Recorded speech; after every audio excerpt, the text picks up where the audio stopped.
નમસ્કાર દોસ્તો, આજે બોટાદની અંદર ભાજપના કહેવાથી પોલીસે એકદમ ઘાતકી, ક્રૂર અને બર્બરતાપૂર્વક લાઠીચાર્જ ખેડૂતો ઉપર કર્યો છે, એવા સમાચાર મળ્યા છે. બોટાદના ખેડૂતો અને ગુજરાતના આખાના ખેડૂતો છેલ્લા ઘણા વર્ષોથી ભ્રષ્ટ ભાજપની સરકાર પાસે પોતાના અધિકારો માંગી રહ્યા છે.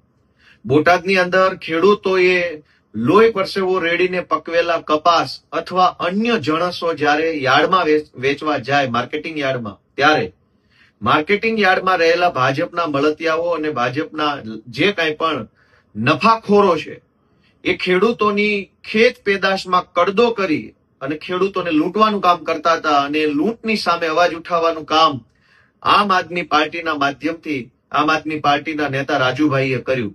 રાજુભાઈ છેલ્લા 3 દિવસથી શાંતિપૂર્વક રીતે એકદમ ગાંધી ચિંધ્યા માર્ગે ખેડૂતો વતી લડી રહ્યા હતા, પણ શાંતિપૂર્વક રીતે લડાઈ ચાલતી હતી એને ડિસ્ટર્બ કરવાનું, એને ગેરમાર્ગે દોરવાનું કામ આજે બોટાદમાં ભાજપના માણસોએ અને પોલીસે કર્યું છે.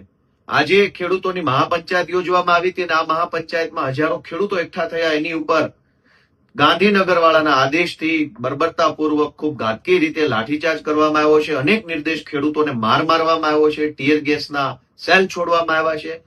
આટલી હદે અન્યાય, અત્યાચાર અને દાદાગીરી એ અંગ્રેજોને પણ શરમાવે એવું કૃત્ય છે. ખેડૂતોના હામી બનવાના બદલે, ખેડૂતોની મદદ કરવાના બદલે, ખેડૂતોના હક અને અધિકારો આપવાના બદલે ખેડૂતો ઉપર ટીયર ગેસના સેલ છોડવા, ખેડૂતો ઉપર દંડા વરસાવવા એ ભાજપની હલકી માનસિકતા છે અને એની સામે આમ આદમી પાર્ટી લડી રહી છે. હું સમગ્ર ગુજરાતના આમ આદમી પાર્ટીના કાર્યકર્તાને વિનંતી કરું છું કે આપણે ખેડૂતોનો પૂરી મજબૂતીથી સાથ આપવાનો છે. ભાજપની તાનાશાહી કે ભાજપના દમ દાટીને દંડાના શાસનથી બિલકુલ ડર્યા વગર જે કંઈ પણ આપણાથી યોગદાન આપી શકાય યોગદાન આપવાનું છે અને ગુજરાતના ખેડૂતોને આપણે સાથ આપવાના છે.